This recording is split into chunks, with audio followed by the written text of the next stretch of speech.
Hey guys, it's Stephanie, and today I'm here to do another four-of-a-kind video. I haven't made one of these in a while, but it's something I do plan on continuing to do. So today I wanted to talk about novels that are told in a short story format. So these books are not marketed as collections of short stories. The characteristics in these books is that these novels have chapters that could be self-contained short stories. Two, they either follow one setting, or they follow one character, or they follow one cast of characters through different points in their life. But altogether, the collection makes, a cohesive story with all the different pieces put together. This is a kind of storytelling that I really enjoy. A few of the books I'm going to talk about have been my end of the year favorites. So the first book I wanted to talk about is Julia Alvarez's How the Garcia Girls Lost Their Accent. I have mentioned before, this story is told backwards chronologically, so we start at what would be the present and work our way back through the past, and each chapter either features a different sister. Each chapter, the title is basically who the story is about. It'll have the chapter title and which sisters are mentioned in the story or whose story it is. So the first chapter is Yolanda, and then the second chapter is Sophia, and we are working backwards in time. And with that, we get to see everything that they've gone through. We get to see what happened. We get to see them trying to assimilate in the United States from the Dominican Republic. And then, as you keep going on into the book, you see why it is that they had to come to the United States and leave their life behind in the Dominican Republic. I loved this book. It dealt with family and the bonds of sisterhood and assimilating to a new culture and identity.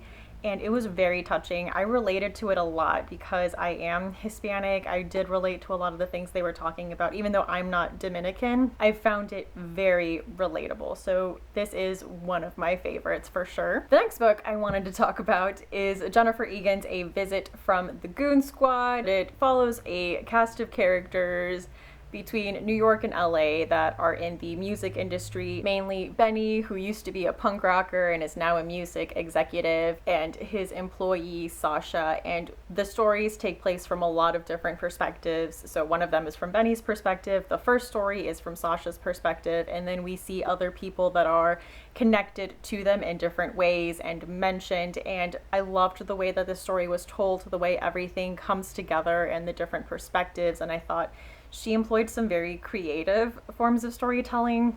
There is one chapter, which I know people always talk about when they talk about this book, that is told through a PowerPoint presentation and a flow chart. I can't tell you too much about whose perspective it's from, but I thought it was just very interesting. And I almost thought it was strange that it was a story that I was able to follow so clearly in that format. But it was a book I really enjoyed. I wasn't a fan of the last chapter, but overall, very enjoyable. The next book I wanted to talk about was Let the Great World Spin by Colum McCann. This takes place in a setting. So these are all characters that are either affected by an event. The people mentioned in the stories are kind of mildly interconnected. It takes place in the 1970s in New York when Philip Petit, put the wire between the two twin towers and walked across. And it was just such an event, and it's following different people and how this event affected their day and things they were going through. I loved this book. I thought it was very touching. There is a chapter about a woman dealing with the fact that her son has died in Vietnam, and she's kind of this wealthy, uppity woman, and she has started going to a support group with other mothers who have also lost their sons in Vietnam, and just the kind of women that she befriends and reaches out to and just really gets out of her comfort zone. This was a book I really, really enjoyed. And the next book I'm going to talk about was one that was on my 2016 favorites, and this is Kitchens of the Great Midwest by J. Ryan Stradal. This follows a girl from Minnesota who grows up to be a very talented chef, and it follows the story of her life fairly chronologically, but every chapter, you know, like I said, is a short story from another person's perspective. We do not get a chapter from the main character's perspective. So the first chapter is from her father's perspective. We get a chapter from an ex-boyfriend in high school. We get a chapter from her troubled cousin. We get a chapter from a kind of rival she has at work, and it was just very interesting. I loved this kind of storytelling. I listened to it as an audiobook and I really enjoyed it because the narrator did Minnesota accents, which a lot of people have complained were not very authentic and a little overdone, but I thought it really added to the story because I feel like it has to be read with a Minnesota accent. So I thought he did a great job at that. So those are the books that I have read that are in that format. Two that are on my TBR that I have been told are also in that format are Elizabeth Strout's Olive Kitteridge. This follows a woman named Olive who I have heard is very strange.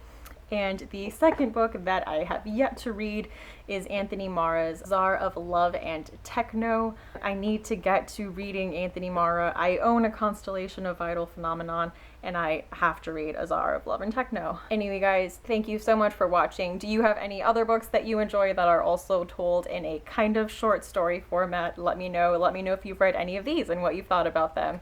Like I said, thank you so much for watching, and I hope to see you again soon. Bye!